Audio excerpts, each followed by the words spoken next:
26ویں آئینی ترمیم میں کچھ چیزیں بہت اچھی ہیں اور کچھ چیزیں بہت خراب ہیں، لیکن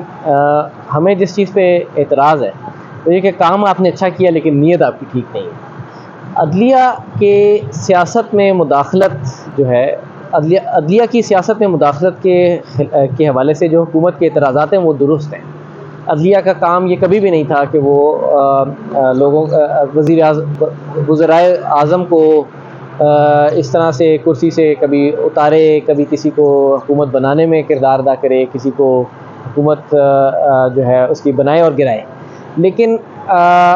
ساتھ ہی ساتھ یہ بھی اہم ہے کہ عدلیہ کے جو جج حضرات ہیں ان کو اپوائنٹ کرنے کا کوئی ایسا طریقہ ہو جس کے نتیجے میں وہ صرف حکومت کے من پسند ججز سامنے نہ آئیں۔ اس وقت جو نیا طریقہ بنایا گیا ہے، جوڈیشل کمیشن آف پاکستان ایک کانسٹیٹیوشنل بینچ تشکیل دے گا، جب چاہے گا کسی جج کو اس کانسٹیٹیوشنل بینچ میں ڈال دے گا، جب چاہے گا کسی جج کو اس کانسٹیٹیوشنل بینچ سے نکال سکتا ہے۔ اس کے نتیجے میں جو کانسٹیٹیوشنل بینچ سامنے آئے گا، اس بات کا قوی امکان ہے کہ وہ آزاد منچ ججز کا بینچ نہیں ہوگا اور وہ حکومت کے خلاف فیصلے نہیں دے پائے گا، اور یہی ہمارا اعتراض ہے اس پورے نظام پہ۔ دوسرا، چیف جسٹس آف پاکستان کی جو تعیناتی ہے اس کے حوالے سے جو نیا نظام لایا گیا ہے کہ 3 سینئر ججز میں سے کسی ایک کو حکومت کی پارلیمان کی ایک کمیٹی چنے گی۔ اس نظام پہ اصولی طور پہ ہمیں کوئی اعتراض نہیں ہو سکتا۔ پارلیمان کا یہ استحقاق ہے کہ وہ عدلیہ کے چیف جسٹس کی چناؤ میں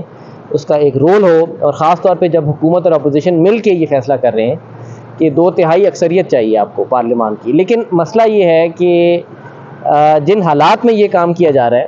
اس میں یہ لگتا ہے کہ اصل وجہ یہ نہیں تھی کہ وہ ایک بہتر چناؤ لانا چاہتے ہیں، اصل وجہ یہ تھی کہ وہ جو اس وقت سینئر موسٹ چیف